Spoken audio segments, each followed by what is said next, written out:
So it's day 64. I think it's been exactly 8 weeks or 2 months since these guys were born. So Monday, September 19th, 2022. And I have to think that they're full grown at this point. Fully feathered, full grown. I don't know. I haven't seen any differences in them. Others have told me that they see differences in how they look each week when they see them, like bigger, chunkier, so on, but I just don't see it. I think they're fully grown. They come over here when I'm sitting and they start nibbling on me, which is cute.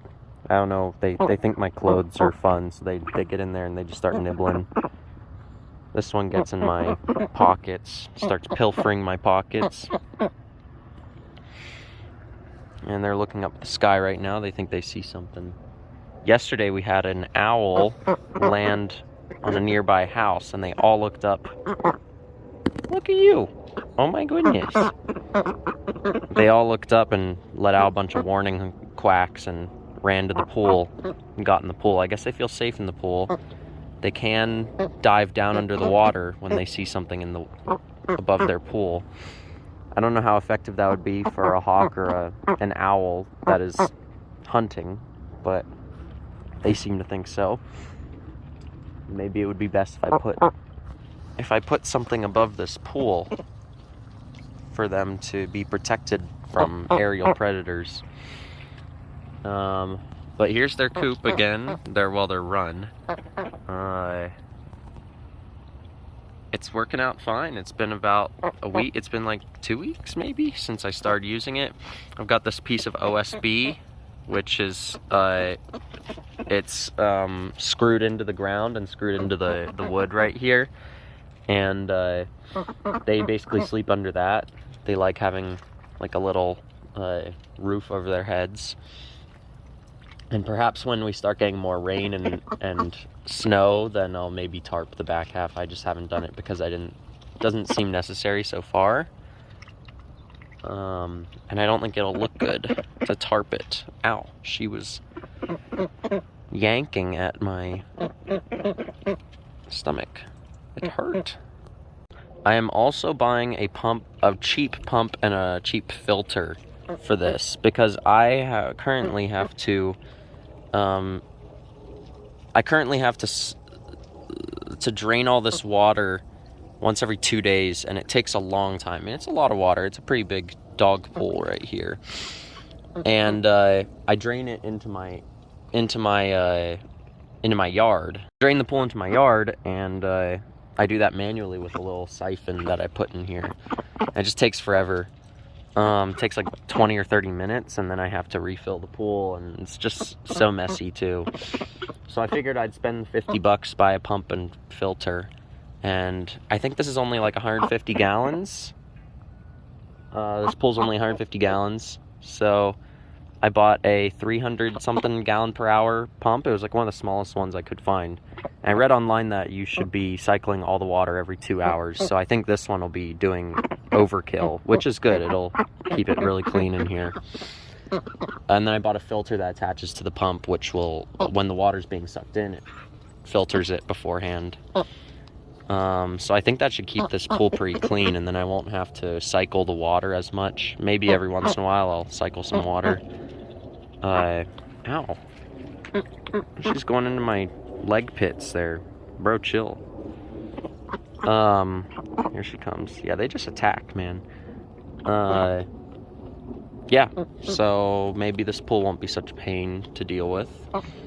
I probably need to kill the algae that's growing in here too. Just haven't had a chance. I just drained the pool yesterday night, so it's pretty fresh. That's why you can see the bottom. New coop is working really well. I just hose off the floor in there each morning to just disintegrate all the poop, and then it dries throughout the day. And they don't really spend much time in here during the day. They spend a lot of time in their pool, so that it gets to self-clean and dry. And I occasionally spray some distilled vinegar mixed with water into there to give it some cleaning.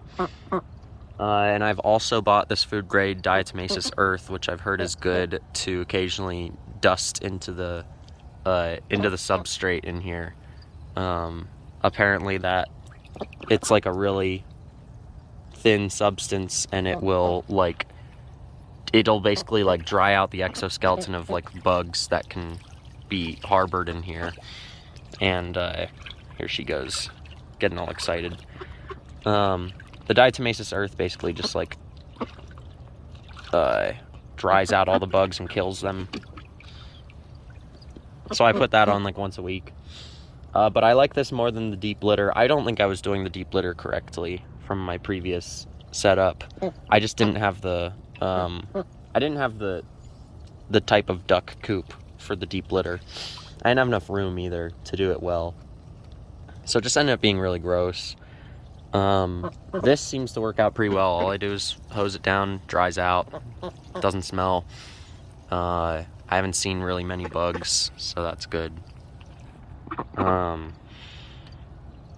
Yeah, so I'm enjoying that. I still have reinforcements to do with this. I think a really persistent predator could pry these staples out.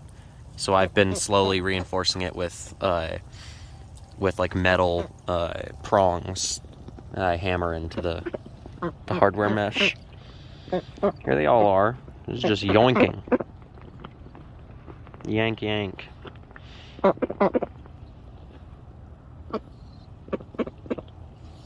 Oh my goodness, that got me super wet. It's crazy how beautiful their feathers are. I mean, they've got like this purple plumage right here, and then they've got some green, and Poppy's got white tips on her wings. You've got the green, purple. I mean, here's the green. Here's like purple, violet, blue, I don't know. More green. It's pretty. I'm going in for the day, so I have to bribe them to stay quiet.